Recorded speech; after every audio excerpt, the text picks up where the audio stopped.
We move to the next bill, which is the County Tourism Bill, Senate Bills number 5 of 2019.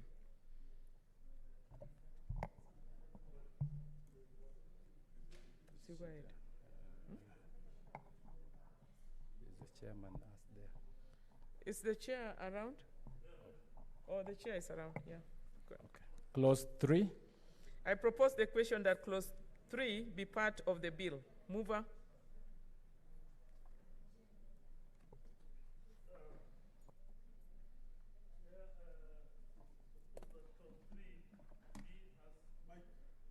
As in the order paper. Can you come again for purposes of record, Chair?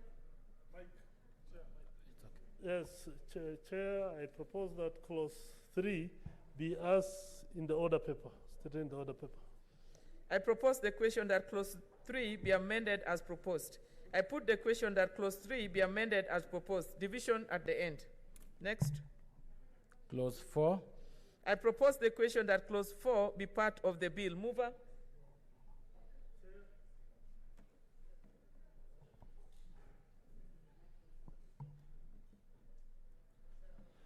Thank you. Chair, I propose that clause 4 be as in the order paper. I propose the question that clause 4. Chair, for purposes of record, please kindly just put it the way it is on the paper.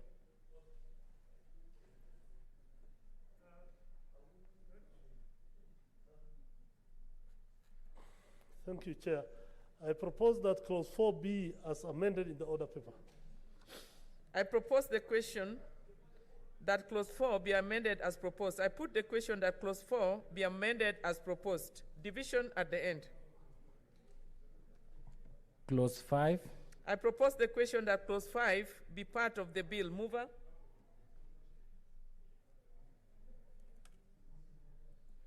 Thank you, Chair. I propose that clause 5 be as amended in the order paper. I propose the question that clause 5 be amended as proposed. I put the question that clause 5 be amended as proposed. Division at the end. Clause 6. I propose the question that clause 6 be part of the bill. Mover. Chair, I propose that clause 6 be as amended in the order paper. I propose the question that clause 6 be amended as proposed. I put the question that clause 6 be amended as proposed. Division at the end.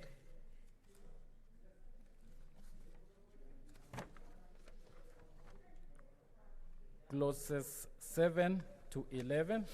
I propose the question that clauses 7 to 11 be part of the bill. I put the question that clauses 7 to 11 be part of the bill. Division at the end. Clause 12. I propose the question that clause 12 be part of the bill. Mover. I propose that clause 12 be as amended in the order paper. Order paper. I propose the question that clause 12 be amended as proposed. I put the question that clause 12 be amended as proposed. Division at the end. Clause 13. I propose the question that clause 13 be part of the bill. I put the question that clause 13 be part of the bill. Division at the end. Clause 14. I propose the question that clause 14 be part of the bill. Mover.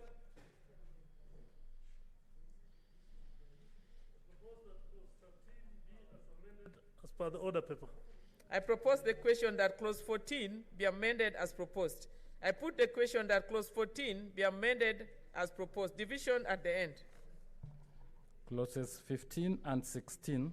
I propose the question that clauses 15 to 16 be part of the bill. I put the question that clauses 15 to 16 be part of the bill. Division at the end. New clause 3A. Mover.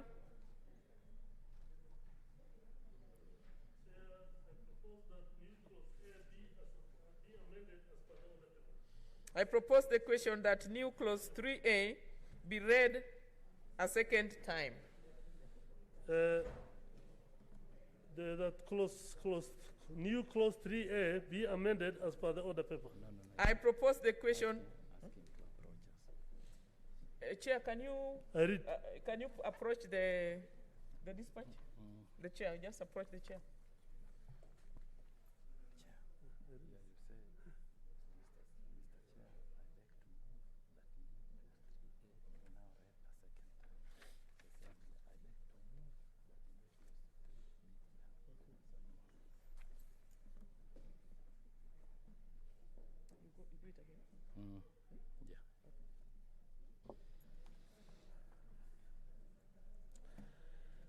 Chair, I beg to move that new clause A be read, 3A be read a second time.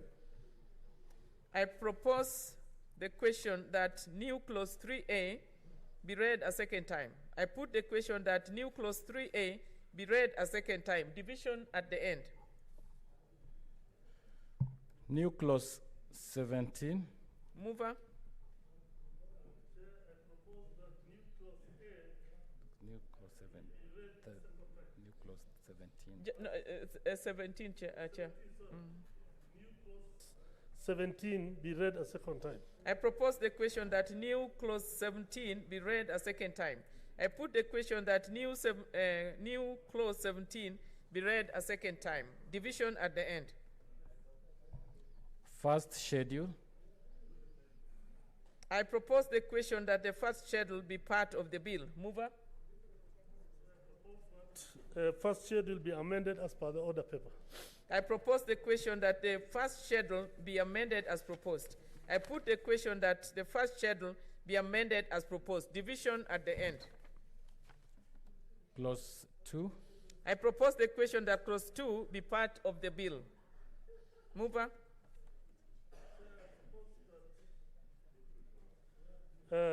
Clause 2 be amended as per the order paper. I propose the question that clause 2 be amended as proposed. I put the question that clause 2 be amended as proposed. Division at the end. The title and clause 1. I propose the question that the title and clause 1 be part of the bill. I put the question that the title and clause 1 be part of the bill. Division at the end. We'll go to the next bill. Where's the next?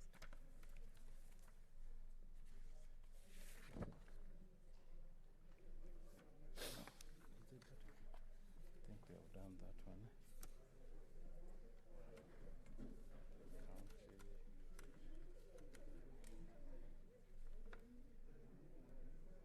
The care and protection. We will do now what the care and this is the one now. The care and protection. Honorable Senators, we move to the Care and Protection of Child Parents Bill, Senate Bills number 11 of 2019. Clause 3. I propose the question that clause 3 be part of the bill. I put the question that clause 3 be part of the bill. Division at the end. Clause 4. I propose the question that clause 4 be part of the bill. Mover. Do you have the mover? Senator Sakaja. Thank you, Madam Chair. Madam Chair, I propose that clause 4 be amended as per the order paper. I propose the question that clause 4 be amended as proposed. I put the question that clause 4 be amended as proposed. Division at the end. Further amendments proposed. Senator Musuruve. I propose the question that clause 4 be part of the bill. Mover. Senator Musuruve. What amendment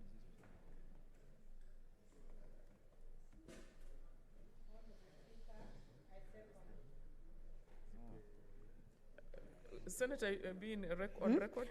Honorable Speaker, I second the amendments. It is, please read it as it is on the paper.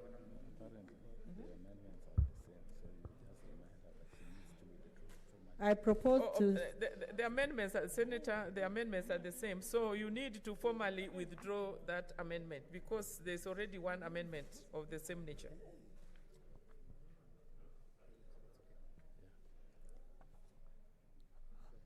Can you guide her? Honorable Speaker, I second the amendments. Withdraw. It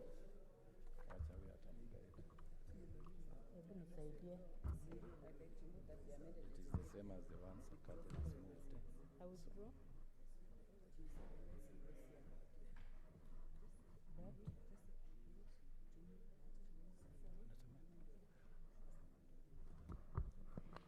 Honorable Speaker, I beg to withdraw what I stated, and I beg to move that the clause to be amended as indicated in the order paper. Let's not say anything. Clause Senator, 4. once you withdraw, that's it. That's it. It's okay. You don't need to add something else. So I propose. It's withdrawn, so that's okay. So we go to the next clause, which is clause 5. Clause 5. I propose the question that clause 5 be part of the bill. Mover. Senator Sakaja. They're the same. Thank you, Madam Chair. I withdraw. On clause 4, I was a bit at a loss because the amendment on clause 4 by the committee is the exact same amendment. That's why By Senator Senator Musurube. Musurube had to withdraw hers because Yes. you've already made an amendment. And she's a member of the committee. She was a member at that point. Anyway, Madam Chair, I propose that clause 5 be amended as per the order paper. It's a simple amendment. It is just changing the word students to learners, just for consistency, Madam Chair. I propose the question that clause 5 be amended as proposed. I put the question that clause 5 be amended as proposed. Division at the end. Clause 6.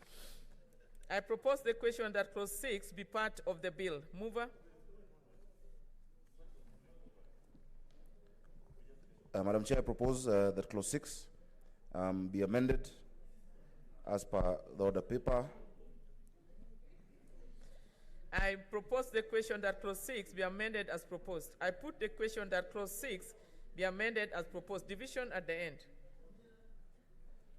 Next one. Next. Clause 7. I propose the question that clause 7 be part of the bill. Mover. I propose that clause 7 be amended as per the order paper. It's a very simple deletion. I propose the question that clause 7 be amended as proposed. I put the question that clause 7 be amended as proposed. Division at the end. Clause 8. I propose the question that clause 8 be part of the bill. Mover. Chair, I propose clause 8 be amended as per the order paper. It's a simple deletion of the marginal note, as well as using the word learner instead of student for consistency as earlier done, Madam Chair. I propose the question that clause 8 be amended as proposed. I put the question that clause 8 be amended as proposed. Division at the end. Clause 9. I propose the question that clause 9 be part of the bill. I put the question that clause 9 be part of the bill. Division at the end.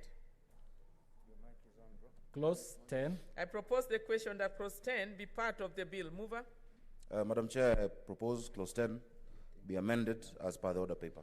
I propose the question that clause 10 be amended as proposed. I put the question that clause 10 be amended as proposed. Division at the end. Clause 10. 11. Sorry, clause 11. I propose the question that clause 11 be part of the bill. Mover. Madam Chair, I propose that the clause be amended as per the order paper. I propose the question that clause 11 be amended as proposed. I put the question that clause 11 be amended as proposed. Division at the end. Clauses 12 and 13. I propose the question that clauses 12 and 13 be part of the bill. I put the question that clauses 12 and 13 be part of the bill. Division at the end. Clause 14. I propose the question that clause 14 be part of the bill. Mover. Madam Chair, I propose clause 14, simple deletion, be amended by deleting subclause 2. I propose the question that clause 14 be amended as proposed. I put the question that clause 14 be amended as proposed. Division at the end. Clause 15. I propose the question that clause 15 be part of the bill. Mover. Madam Chair, clause 15 is a simple change in the word learner from students. So I propose that clause 15 be amended as indicated in the order paper. I propose the question that clause 15 be amended as proposed. I put the question that clause 15 be amended as proposed. Division at the end. Clauses 16 to 22. I propose the question that clauses 16 to 22 be part of the bill. I put the question that clauses 16 to 22 be part of the bill. Division at the end. Clause 23. I propose the question that clause 23 be part of the bill. Mover? Madam Chair, I propose clause 23 be amended as in the order paper. A simple insertion of the word in writing. I propose the question that clause 23 be amended as proposed. I put the question that clause 23 be amended as proposed. Division at the end. Clause 24. To 38. Clauses 24 to 38. I propose the question that clauses 24 to 38 be part of the bill. I put the question that clauses 24 to 38 be part of the bill. Division at the end. Clause 2. I propose the question that clause 2 be part of the bill. Mover? Madam Chair, I propose clause 2 be amended. It's a deletion to define the child parent being a person who has not attained the age of 18 and is a mother or a father of a child, and in an insertion on the word learner, just for neatness and consistency with the other laws of the land. Thank you, Madam Chair. I propose the amendment as per the order paper. I propose the question that clause 2 be amended as proposed. I put the question that clause 2 be amended as proposed. Division at the end. The title and clause 1. I propose the question that the title and clause 1 be part of the bill. I put the question that the title and clause 1 be part of the bill. Division at the end. Completed the process. We want to see if we can vote on if we can undertake the divisions. You want to see? We want to see if we can undertake the division.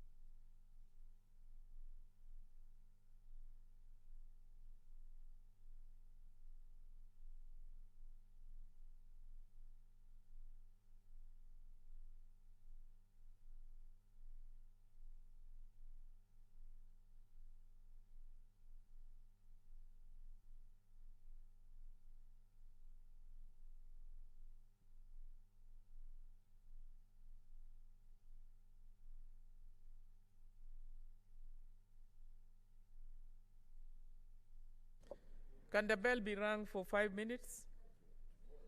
Because we want to do the divisions.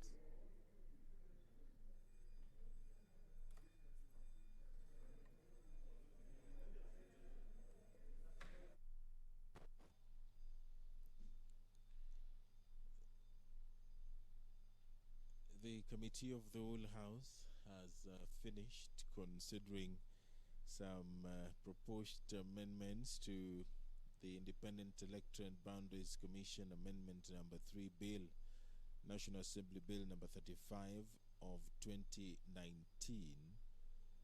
as well as the County Tourism Bill, Senate Bills Number 5 of 2019, and the Care and Protection for Child Parents Bill, Senate Bills Number 11 of 2019. The division bell is currently being rung, and all the amendments will be voted on as soon as the chair of the Committee of the Whole House calls the House to order. It is also important to note that the Senate had approved the special sitting to debate the report by the Finance and Budget Committee on the third basis for revenue allocation among county governments. That debate is yet to begin. The senators are deliberating in a bid to reach a consensus on which way to go. The debate on this was adjourned for further consultations between the senators, because as it stands currently, there is no consensus on which way to go. Some senators have opposed the formula, which they say will negatively affect their counties financially. And so the chairperson, Standing Committee on Finance and Budget, is still being given time to put everything in order, and as soon as that happens, then he will walk into the Senate chamber and move the motion, after which the Speaker will propose the question that the Senate do agree with the report, and thereafter the senators will debate the motion by the chairperson, Standing Committee on Finance and Budget. As the Speaker did indicate earlier, there are a number of senators who have proposed amendments to this report. Among them, the Senator for Makueni County, Senator Mutula Kilonzo Jr. The report details the formula that should be used in sharing the 316.5 billion shilling among the 47 county governments. It talks about how much a county should get in terms of population, or based on population, land area index, the road index, poverty index, physical effort index, among other factors.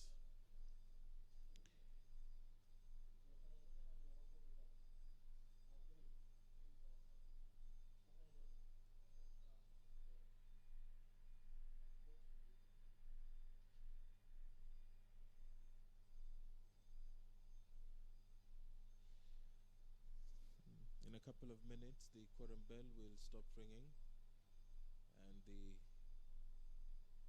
bars will be drawn, and the senators will vote on the proposed amendments to the Independent Electoral Boundaries Commission Amendment number 3 Bill, National Assembly Bill number 35 of 2019, the County Tourism Bill, Senate Bills number 5 of 2019, the Care and Protection of Child Parents Bill, Senate Bills number 11 of 2019.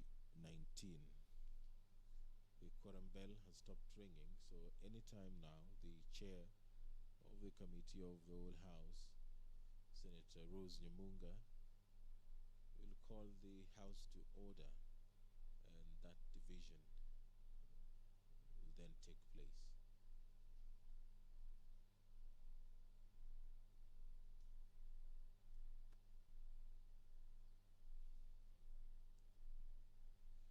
And as soon as the division is done, then the House will resume, and the chair of the Committee of the Whole House will report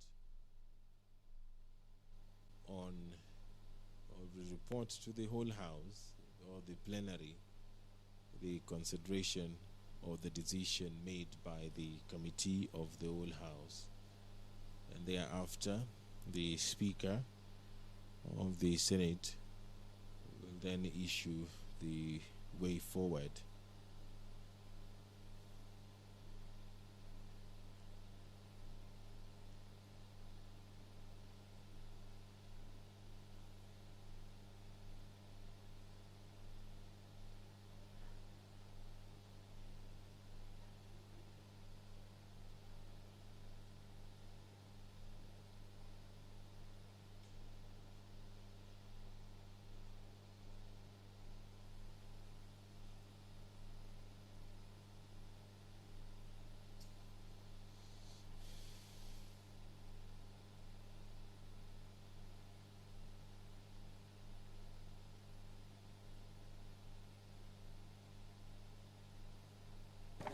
So we are starting with Call the House to order. Then you say we have several divisions. We are starting with the independent with this bill, which has 2 divisions. order, honorable senators. Honorable senators, please take your seats. Honorable senators, we want to do the divisions. Kindly take your seats. Order, senators, take your seats. We want to do our divisions.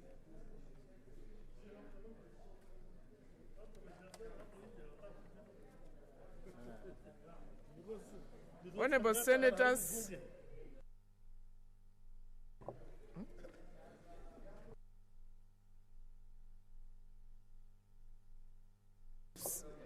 Please, can you confirm the numbers? Senator, we are waiting for you, Senator Kanata. Senator Kangata, please, we need to know the numbers. Can we confirm the numbers? So we are starting with the first division on the Independent Electoral and Boundaries Commission, Amendment number 3, Bill, National Assembly Bills number 35 of 2019, which has 2 divisions.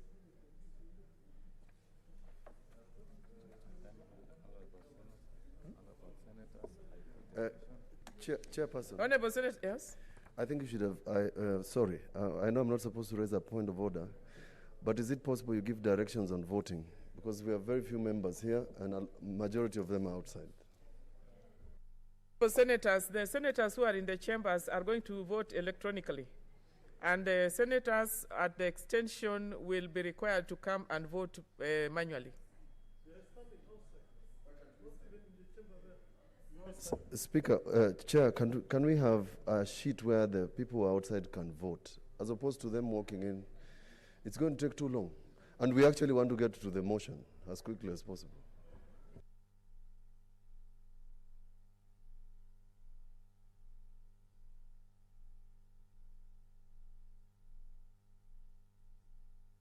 Yeah, the senators will be facilitated from outside there. Yeah. Now we do what? I may now put the question. I put the question that clause 2 be amended as proposed. Kindly proceed to vote, senators.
are still waiting for the division on the three bills to begin, and what is currently happening is that the senators who were utilizing the Senate lounge, they are currently making their way into the Senate chamber to vote, and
You want to do the second division, members?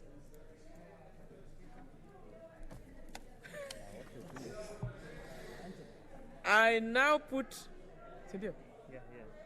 I put the question that clause 2 as amended, the title and clause 1 be part of the bill. Honorable Senators, get ready to vote.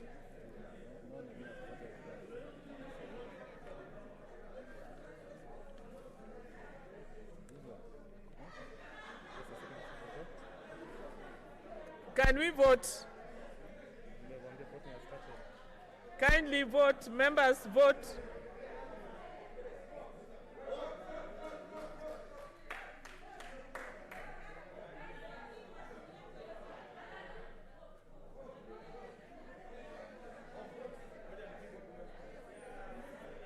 So some people are already checking on those. Yeah.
Honorable Senators, those who have not voted can come forward to the dispatch.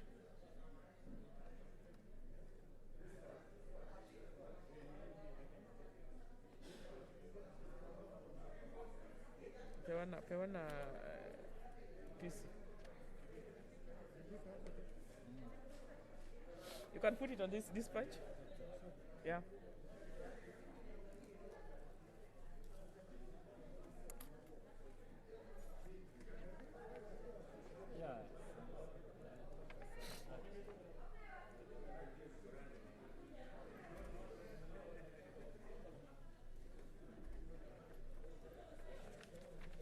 Where's the second one to be taken on the other side? I've already given Michelle. Shine. Yeah, Shine.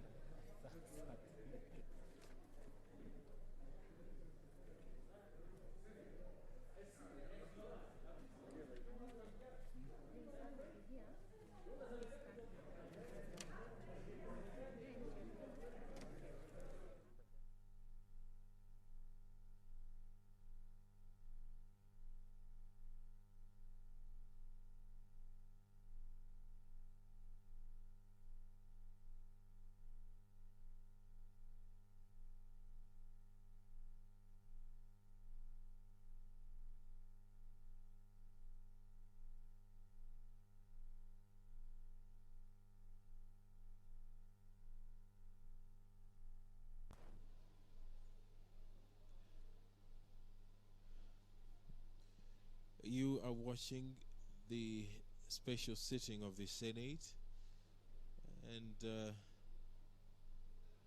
the senators have been voting on the bill by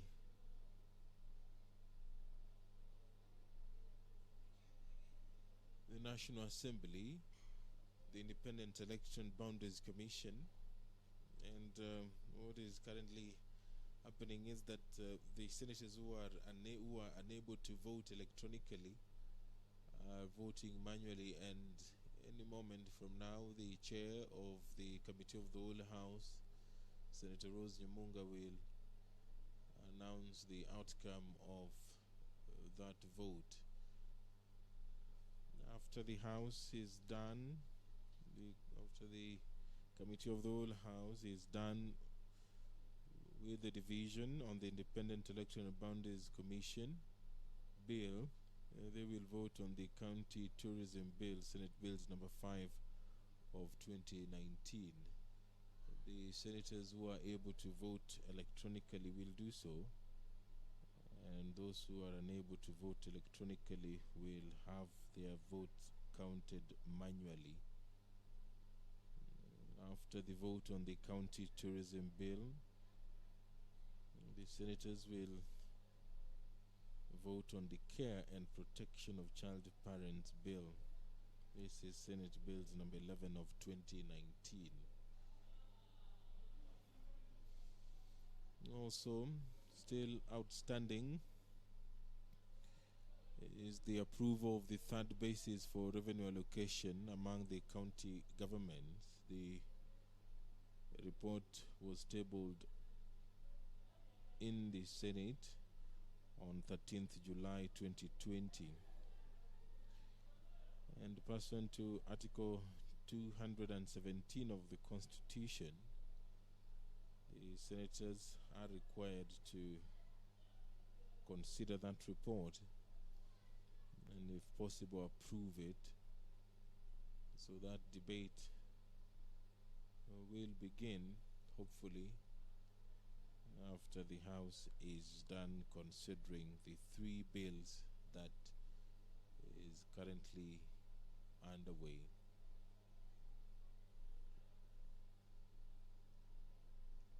This is a special sitting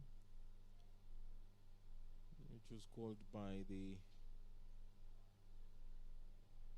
Senate leadership, gazetted by the Senate Speaker, and the special sitting is meant to deliberate on 4 businesses. 3 of those are almost done.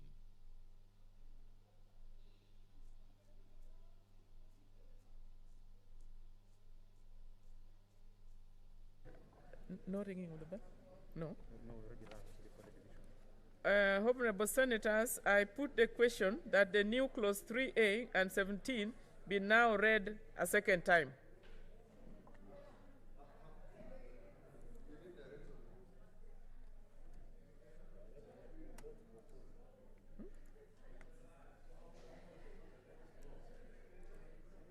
Kindly go ahead and vote.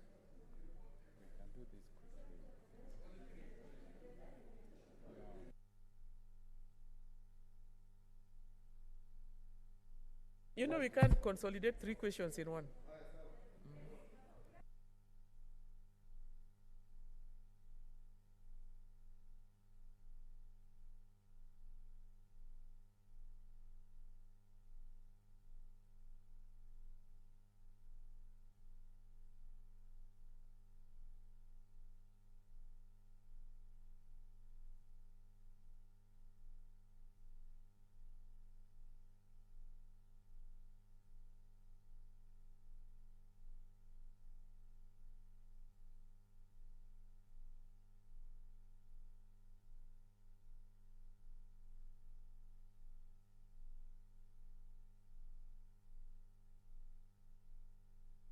Honorable Senators, assisted voters to approach the dispatch desk.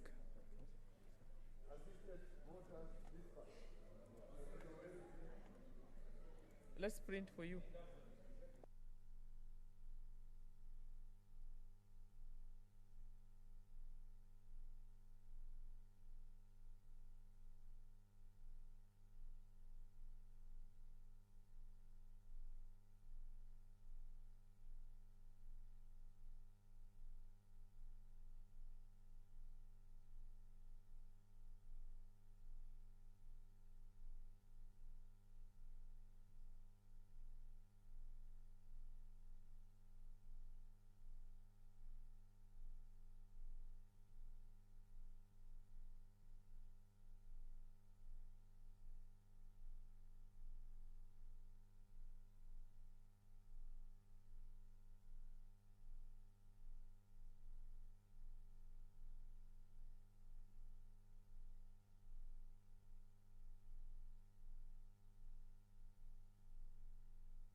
Honorable Senators, if you are within the chamber and you've not voted electronically, please come and vote and sign at the dispatch desk.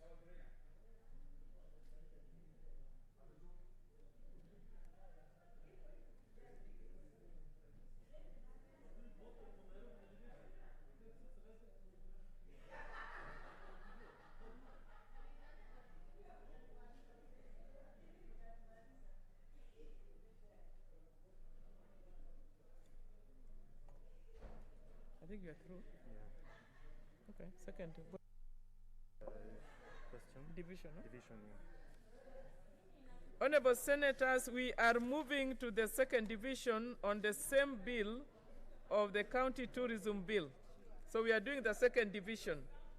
I put the question that clauses 3, 4, 5, 6, 12, 14, the first schedule, and clause 2 be amended as proposed.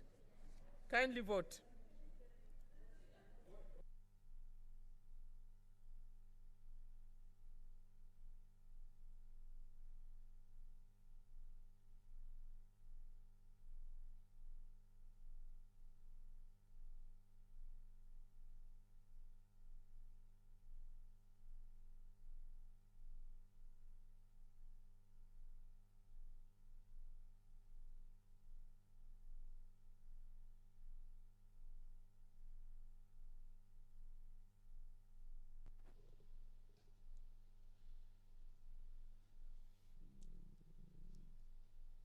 You are watching the live proceeding of the special sitting of the Senate, and in the Committee of the Whole House, the senators are now voting on the County Tourism Bill.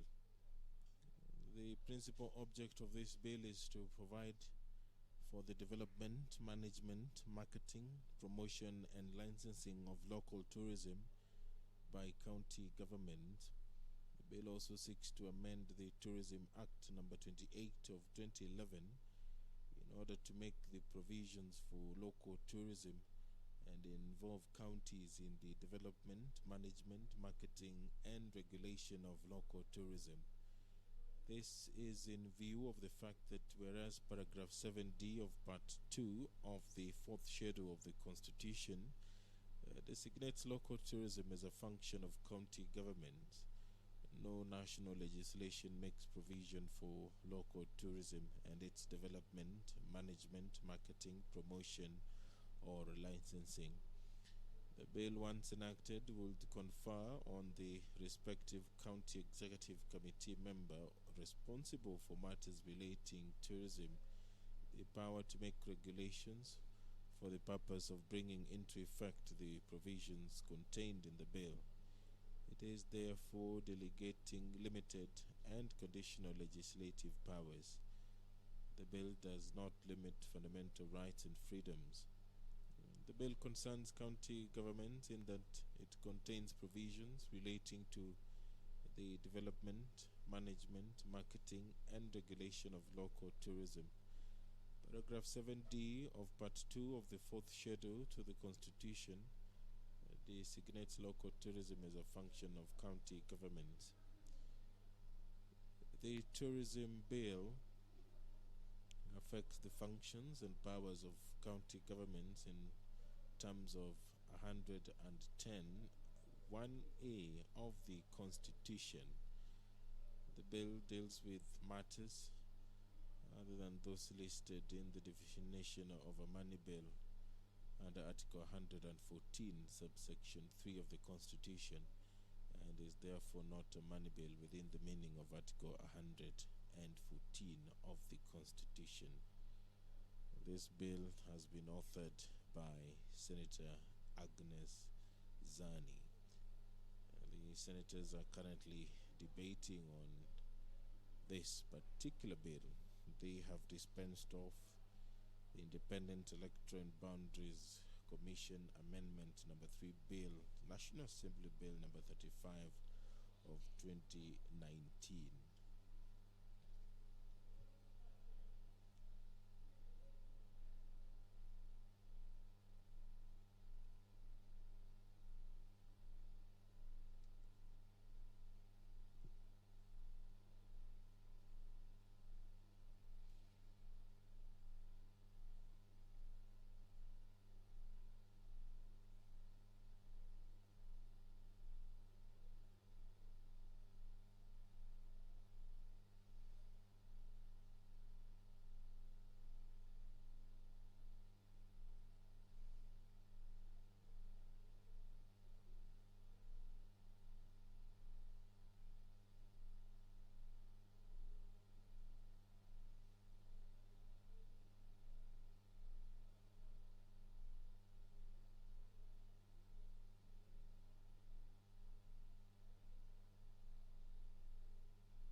this sitting is going up to what time?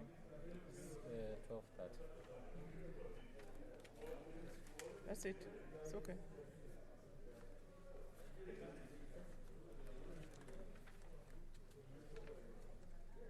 No, go proceed. Let us call the waiver, remind the manual. Honorable Senators, any member who assisted voters within the chambers, please come forward. Any assistant voter?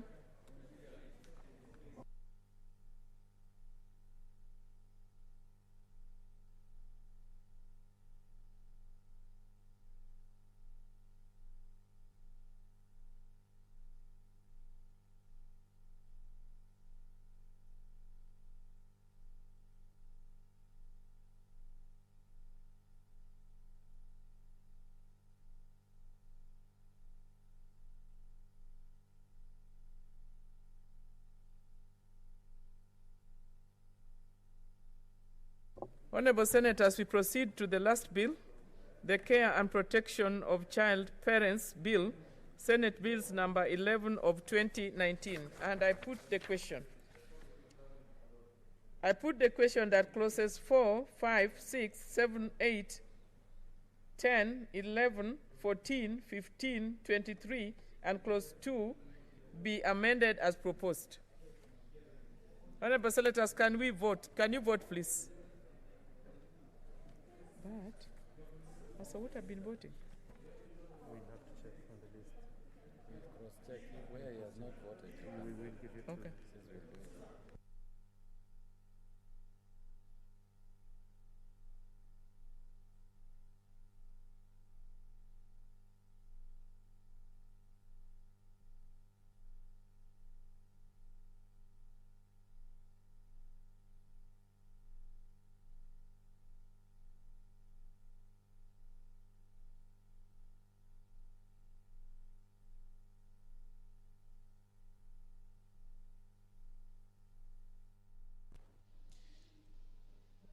The senators are voting on the Care and Protection of Child Parents Bill. This bill is courtesy of the senator nominated Beatrice Kwamboka. In Kenya, majority of young girls drop out of school due to pregnancy, with a few of them resuming school. This is despite the fact that there is in existence a school re-entry policy which was passed in 1994 and which aims at ensuring that girls who fall pregnant are admitted back to school, and that extensive guidance and counseling is imparted on them. The National School Health Policy was also launched in 2009 by the Ministry of Education in collaboration with the ministry responsible for public health. This policy also deals with teenage pregnancy and articulates the need for the process of readmission into school of teenage mothers. Despite the existence of these policies, a majority of teenage mothers are unable to return due to stigma and ridicule from teachers, peers, and the communities. As a result, they miss out on the benefits that accrue from education. Teenage mothers have been consistently isolated and stigmatized by the fellow pupils, with hardly any effective interventions from teachers. The school environment is also not always conducive for the young school-going mothers, and the community is also always not willing to support young mothers who want to return to school. The problem of teenage pregnancies is compounded by the fact that the majority of teenage parents are from poor households and are faced by other socio-economic problems, including lack of income and skills that would enable them support their family. This bill therefore seeks to provide a framework for the return to school of girls who fall pregnant while in school, and also the fair treatment of girls who are pregnant and in school and drop out of school, and in this case the girls should not face discrimination by being forced to attend different programs or schools from those of their peers. And also, the bill seeks to provide a framework to help pregnant and parenting students to gain access to affordable child care and revise school policies and practices to remove barriers that hinder the attainment of education by all children, and also provide for enforcement and monitoring mechanisms by the Ministry of Education by taking legal action against school heads, teachers, and parents who are unwilling to readmit those who drop out of school due to pregnancy or childbirth. The bill also seeks to provide a framework for the provision of care centers, which will provide facilities for the care of children born to a child parent and who would wish to resume with their studies but have no person to take care of their child. The bill imposes an obligation on the county governments to establish care centers for this purpose and sets out the standards that the county government or any other person who intends to establish a care center is required to meet.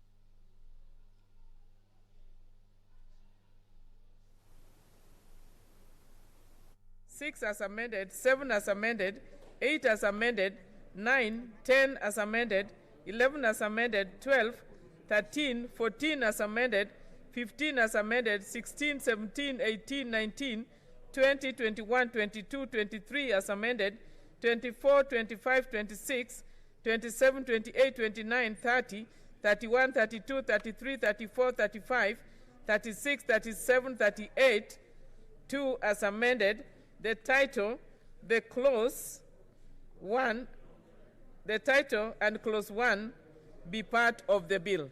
Kindly vote.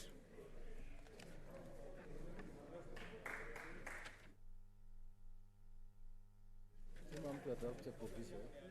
Hii ni nini this? Remove ama someone can do it for move of the bill. The Care and Protection of Child Parent Bill leaves it to county governments to provide a framework for the registration and licensing of the centers and the manner in which they are to be monitored and inspections carried out in relation to the centers.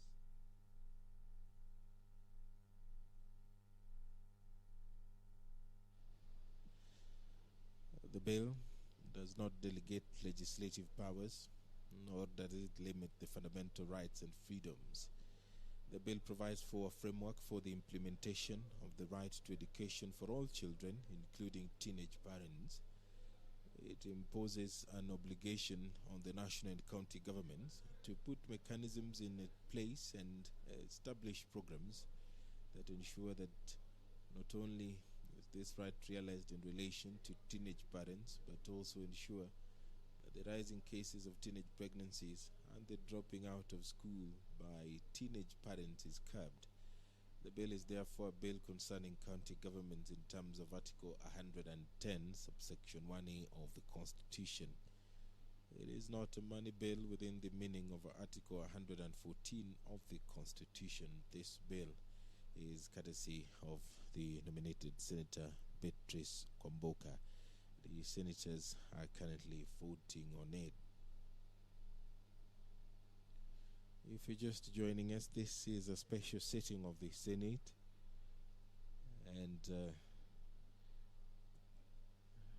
the sitting began at 10 a.m. The Speaker did reorganize this order paper so that the business appearing at order number 2 was skipped, and the senators went to the Committee of the Whole House, where they have been voting on 3 bills, among them the Independent Electoral and Boundaries Commission Amendment number 3 bill. It is a National Assembly bill. The senators have voted on it. They have also voted on the County Tourism bill. And now the County Tourism bill seeks to provide for the development, management, marketing, promotion, and licensing of local tourism by county governments. The bill also seeks to amend the Tourism Act number 28 of 2011 in order to make provision for local tourism and involve counties in the development, management, marketing, and regulation of local tourism. This is in view of the fact that whereas paragraph 7D of part 2 of the 4th schedule to the Constitution designates local tourism as a function of county governments, no national legislation makes provision for local tourism and its development, management, marketing, promotion, or licensing. This bill, once enacted, would confound the respective county executive committee member responsible for matters relating tourism the power to make regulations for the purpose of bringing into effect the provisions contained in the bill. It therefore delegates limited and conditional legislative powers. The bill does not limit any fundamental rights or freedom. It is courtesy of nominated Senator Dr. Agnes Zani. The chair of the Committee of the Whole House this morning is nominated Senator Rose Nyamunga, and in a couple of minutes, hopefully, she will be announcing the outcome of the division. 3 bills are being considered by the senators through a vote this morning. And also we are waiting for the way forward on the motion by the chairperson, Standing Committee on Finance and Budget, on the approval of the 3rd basis for revenue allocation among the county governments. The chair will be moving that the Senate adopts the report of the Standing Committee on Finance and Budget on the 3rd basis for revenue allocation among the county governments, laid on the table of the Senate on Monday, 13th July 2020, and that pursuant to Article 217 of the Constitution, the Senate approves the proposed 3rd basis for revenue allocation among the county government as contained in the report.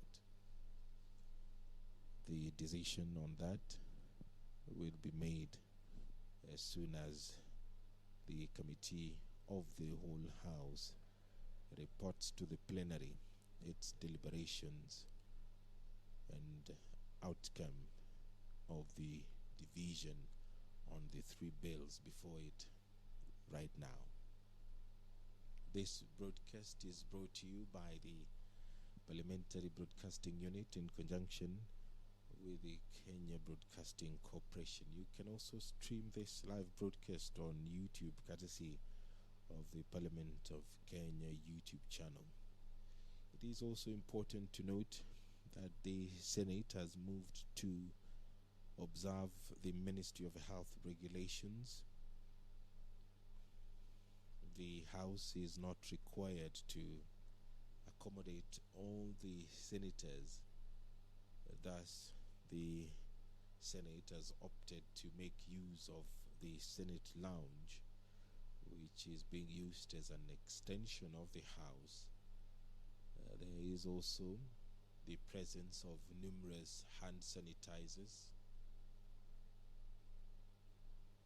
This is to ensure that the senators within the chambers, please approach the dispatch.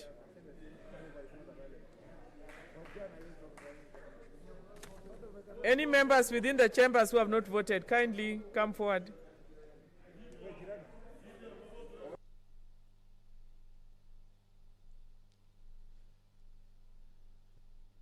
The senators are currently voting on the Care and Protection of Child Parents Bill. It is a Senate Bill number 11 of 2019, courtesy of nominated Senator Beatrice Kwamboka. The senator in the bill argues that in Kenya, a majority of young girls drop out of school due to pregnancy, with a few of them resuming school. This is despite the fact that there is in existence a school re-entry policy which was passed in 1994 and which aims at ensuring that girls who fall pregnant are admitted back to school, and that extensive guidance and counseling is imparted on them. This bill therefore seeks to provide a framework for the return to school of girls who fall pregnant in school, the fair treatment of girls who are pregnant and in school and drop out of school, and in this case the girls should not face discrimination by being forced to attend different programs or schools from those of their peers. The bill also seeks to provide a framework for the provision of academic support, parenting and life skill classes, and strategies to prevent future unplanned pregnancies. It also seeks to provide a framework for helping pregnant and parenting students gain access to affordable childcare and revise school policies and practices to remove barriers that hinder the attainment of education by all children. And finally, the bill seeks to provide a framework to provide for enforcement and monitoring mechanisms by the Ministry of Education by taking legal action against school heads, teachers and parents who are unwilling to readmit those who drop out due to pregnancy or childbirth. The bill also seeks to provide a framework for the provision of care centers which will provide facilities for the care of children born to child parent and who would wish to resume with their studies but have no person to take care of the child. The bill imposes an obligation on the county governments to establish care centers for this purpose and set out the standard that a county government or any other person who intends to establish care center is required to meet. The bill leaves it to county governments to provide a framework for the registration and licensing of the centers and the manner in which they are to be monitored and inspections carried out in relation to these centers.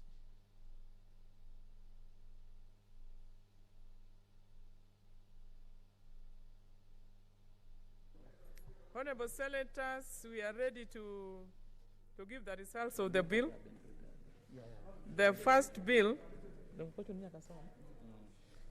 division on the first bill, the first division,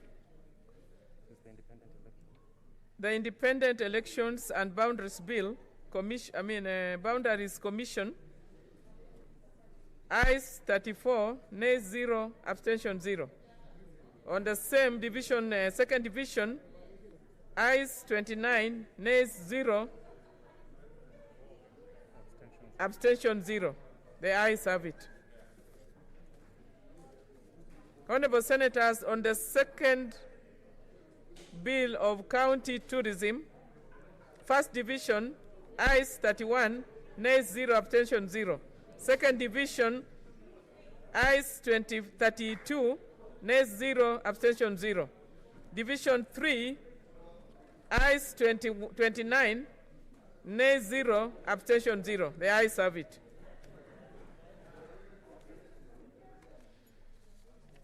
On the third bill, which is the protection bill, first division, ayes 29, nays 0, abstention 0. Division 2, ayes 29, nays 0, abstention 0. The ayes have it.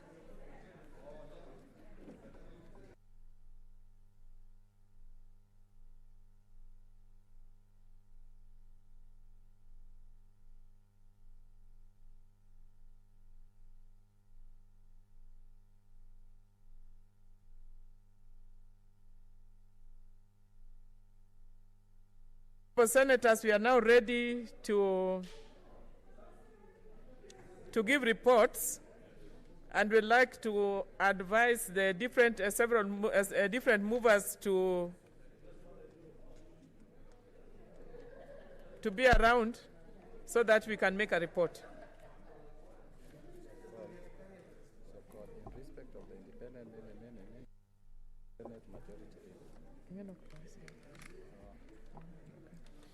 In respect of the first bill, the Independent Electoral and Boundaries Commission Amendment number 3, Bill National Assembly Bills number 35 of 2019, will now call upon the mover, the majority leader. Senator Bogisho. Shall I go there? I'll report here. I'm to report here.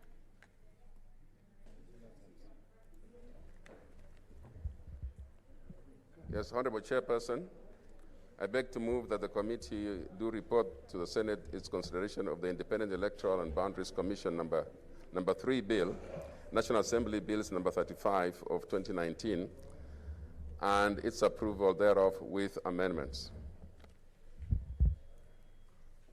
Honorable Senators, I will put the question, which is that the committee do report to the House its consideration of the Independent Electoral and Boundaries Commission number 3 bill, National Assembly Bills number 35 of 2019, and its approval thereof with amendments. With as many as are of the opinion say aye. Aye. And those of the contrary opinion say nay. The ayes have it. Next, the County Tourism Bill, Senate Bill number 5 of 2019. Mover. Senator Dr. Zani. The Chair. Oh, sorry, Senator Ali. Honorable Chairperson, I beg to move that the committee do report to the Senate its consideration of the County Tourism Bill, Senate Bill number 5 of 2019, and its approval thereof with amendments. I put the question, which is that the committee do report to the House its consideration of the County Tourism Bill, Senate Bills number 5 of 2019, and its approval thereof with amendments. May as many as are of the opinion say aye. Aye. And those of the contrary opinion say nay. The ayes have it. Next bill. The Care and Protection of Child Parents Bill, Senate Bills number 11 of 2019. Mover. Senator Sakaja.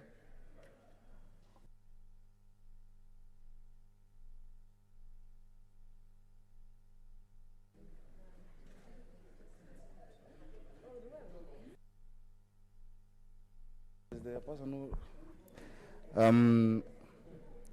Honorable Chairperson, I beg to move that the committee do report to the Senate its consideration of the Care and Protection of Child Parents Bill, Senate Bills number 11 of 2019, and its approval thereof with amendments.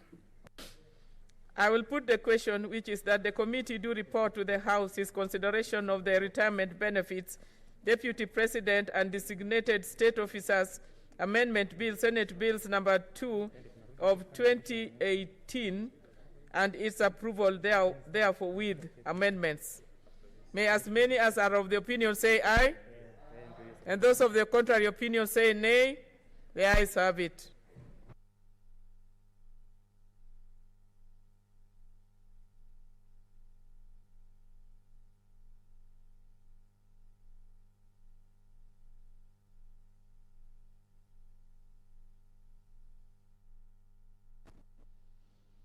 The chair of the Committee of the Whole House will now await for the arrival of the Speaker and will report the deliberations of the Committee of the Whole House to the plenary. The senators have been voting on 3 bills, among them the Independent Electoral Boundaries Commission Amendment. This bill is from the National Assembly. The County Tourism Bill, which is a Senate bill, and the Care and Protection of Child Parents Bill. The Speaker of the Senate, Kenneth Makelo Lusaka, has walked into the chambers. Now I will hand you over for the live broadcast.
Okay, order, members, senators. The chairperson on Electoral and Boundaries Commission amendment.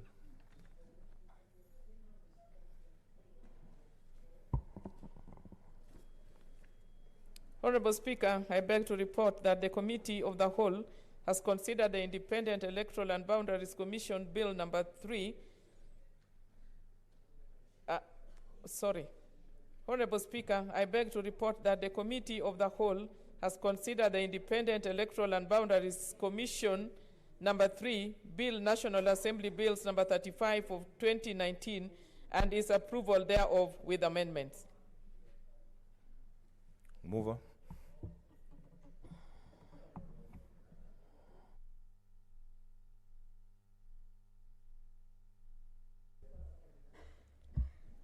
Honorable Speaker, I beg to move that the House do agree with the committee on the said report.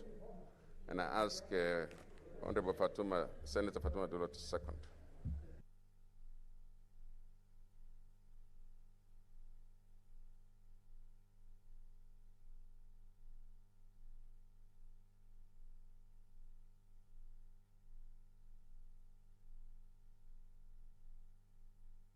The mic. Give Senator Fatuma the mic.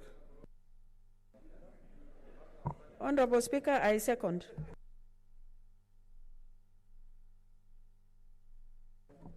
Order, senators. Order. Take your seat.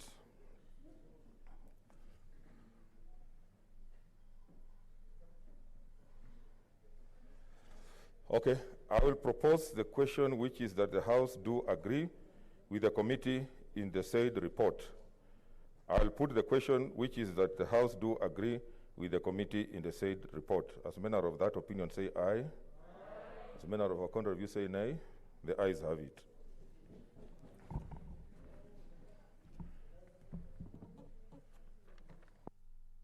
Mover.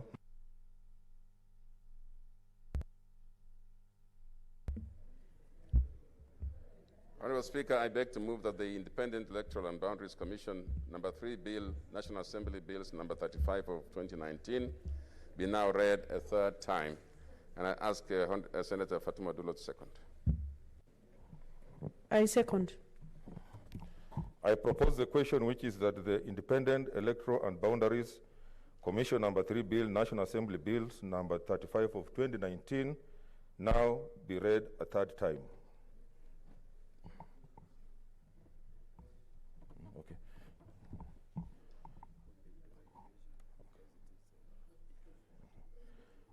I will put the question, which is that the Independent Electoral and Boundaries Commission number 3 Bill, National Assembly Bills number 35 of 2019, be now read a third time.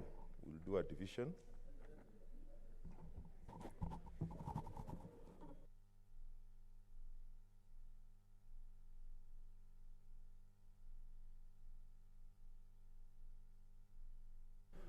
We can do the 3 divisions at the end. Okay.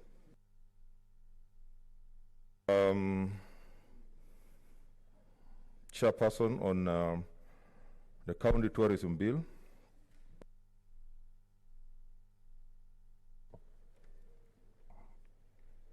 Honorable Speaker, I beg to report that the Committee of the Whole has considered the County Tourism Bill, Senate Bills number 5 of 2019, and its approval thereof with amendments.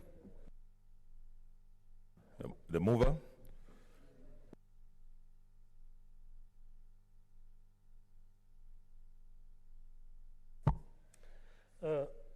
Thank you, Mr. Speaker. Honorable Speaker, I beg to move that the House do agree with the committee on the said report.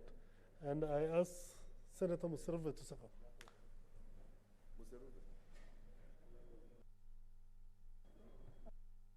Second. I will propose the question, which is that the House do agree with the committee in the said report.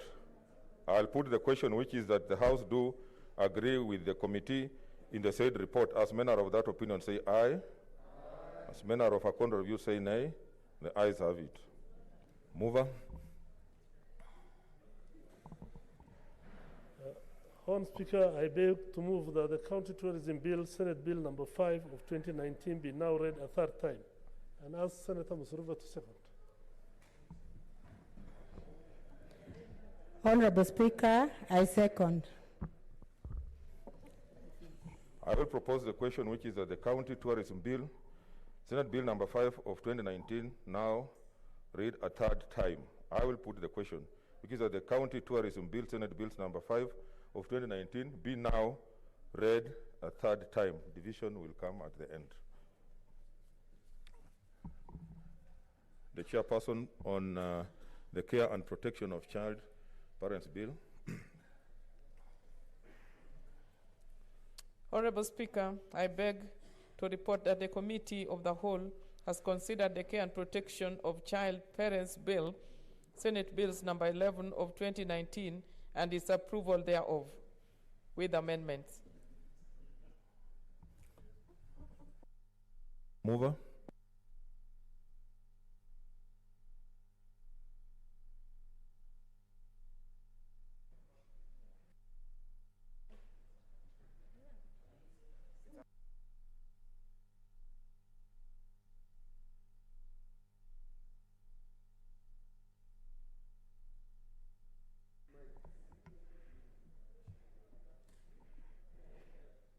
Honorable Speaker, I beg to move that the House do agree with the committee on the said report. I request Senator Faria to second.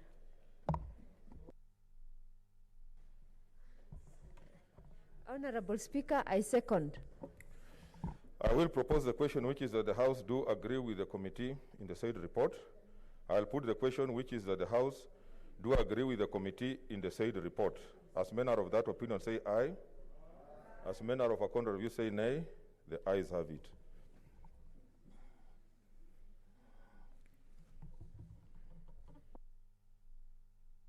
The mover.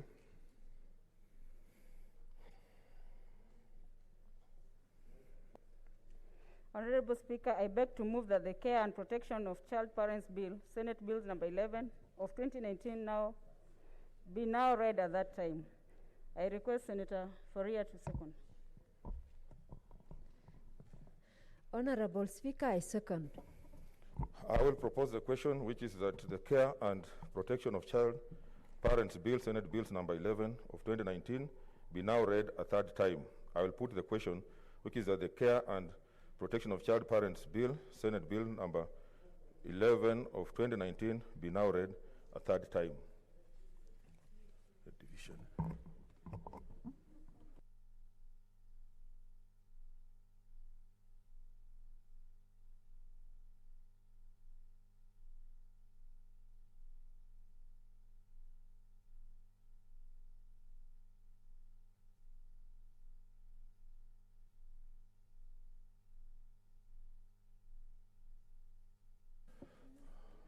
Okay, I now direct that the bell be rung for 5 minutes in respect of the Independent Electoral Boundaries Commission amendment.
Okay, we are taking a division on the Independent Electoral and Boundaries Commission amendment. So those who are able to vote electronically will vote electronically, and the others will be treated as assisted voters. So let's vote. Vote, vote.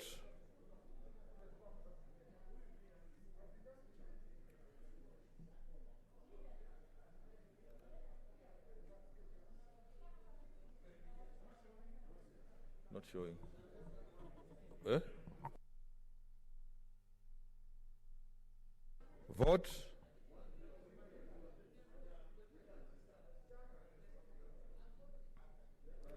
Vote, vote.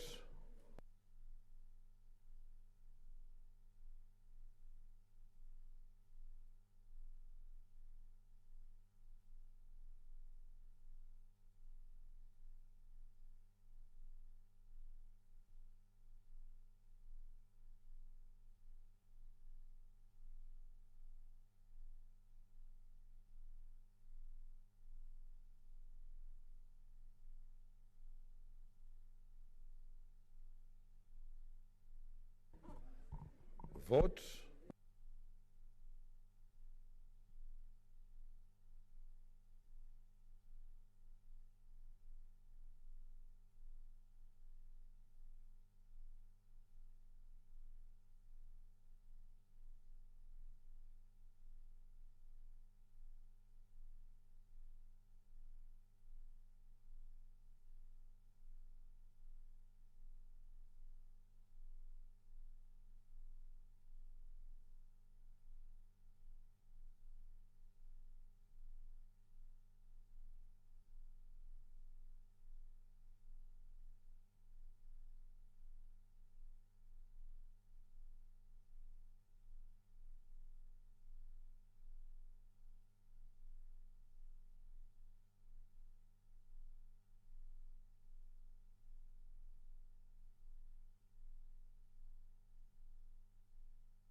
Assisted voters, are we through?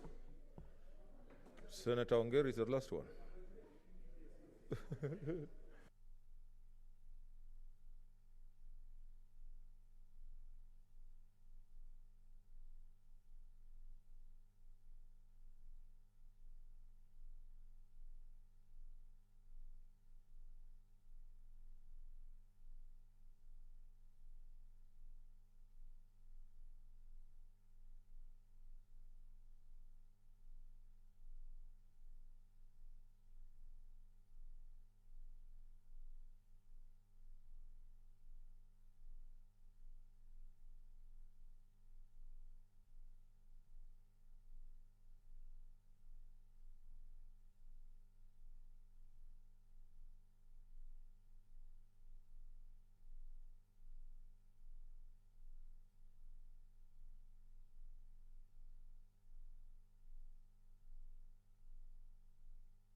Okay, senators, as they tabulate the results, we can vote for the County Tourism Bill, Senate Bill number 5 of 2019. Let's vote.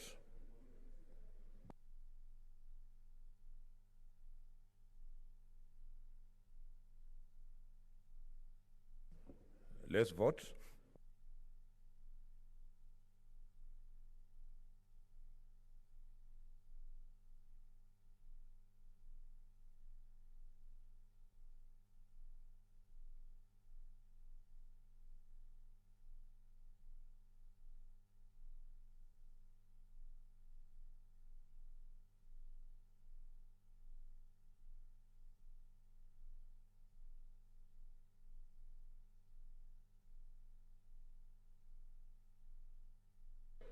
Vote, vote, vote.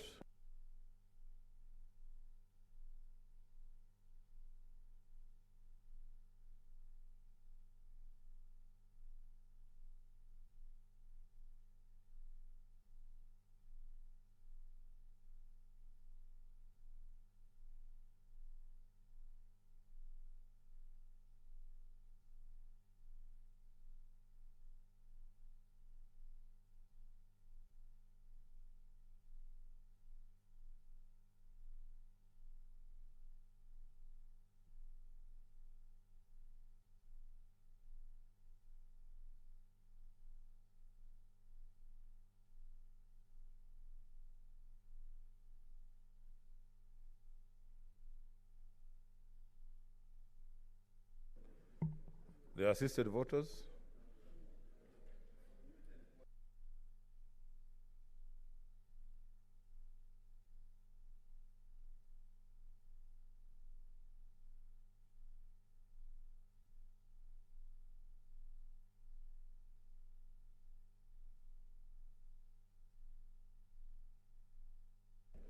Assisted voters, where's the need for signing? Where's the paper for assisted voters?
Okay, order, senators. As they tabulate the results, we can now vote on the Care and Protection of Child Parents Bill, Senate Bill number 11 of 2019. Vote.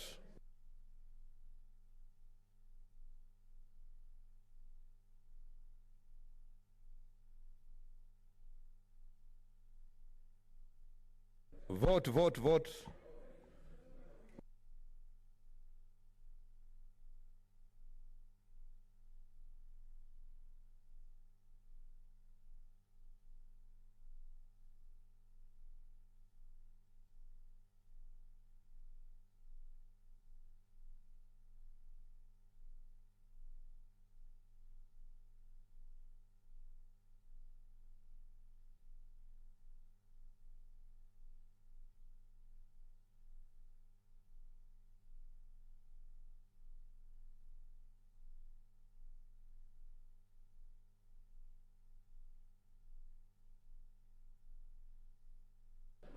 Vote, vote, vote.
Okay.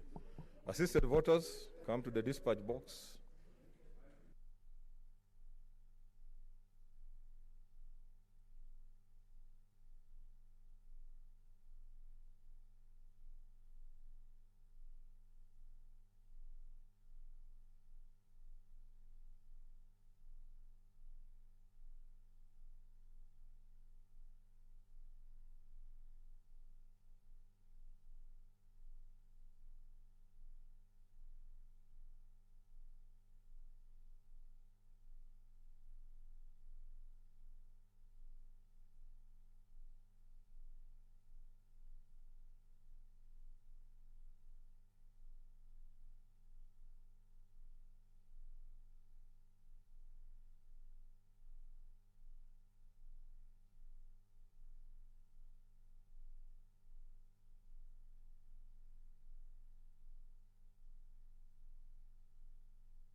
Is there anybody who has not, a senator who has not voted? This is a final reminder.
Okay, order members, let's take our seats.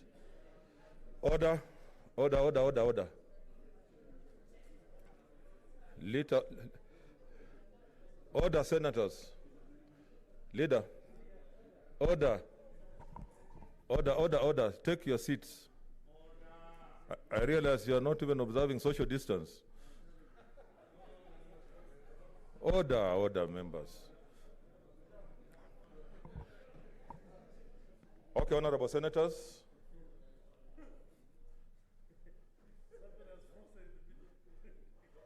That's why it's important to listen to what I'm saying.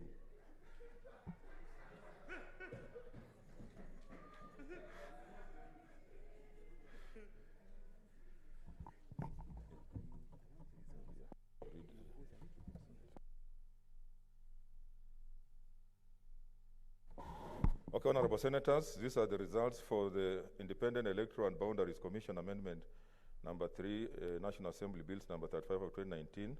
The results, the abstentions, 0, the nays, 0, ayes, 36, the ayes have it. A bill for an act of parliament to amend the Independent Electoral and Boundaries Commission Act 2011 and for connected purposes. These are the results for the County Tourism Bill, Senate Bill number 5 of 2019. The results are as follows: abstention 0, nays 0, ayes 38, the ayes have it. A bill for an act of parliament to provide for the development, management, marketing, and promotion of local tourism by county governments, the regulation of sustainable local tourism and related activities and services, and for connected purposes. These are the results for the Care and Protection of Child Parents Bill, Senate Bills number 11 of 2019. The results are as follows: abstention 0, the nays 0, the ayes 32, the yes 32, the ayes have it. A bill for an act of parliament to give effect to Article 57 of the Constitution to provide a framework for the care of older members of society, to establish a framework for the empowerment and protection of the elderly and the maintenance of their well-being, safety and security, and for connected purposes.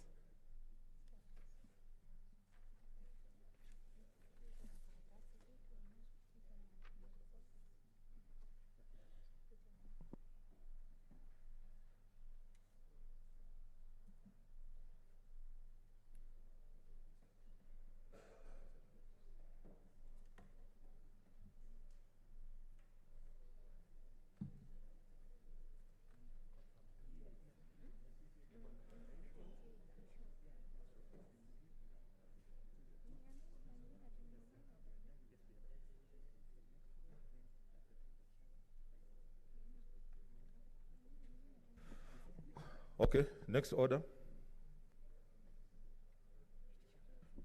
Next order.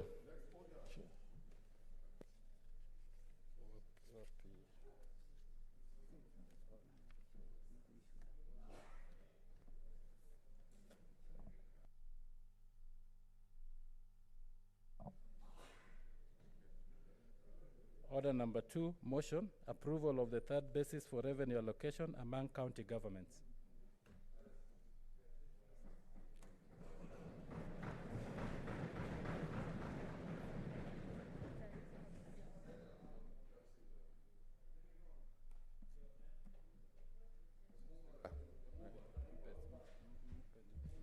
Leader, what is your? Speaker.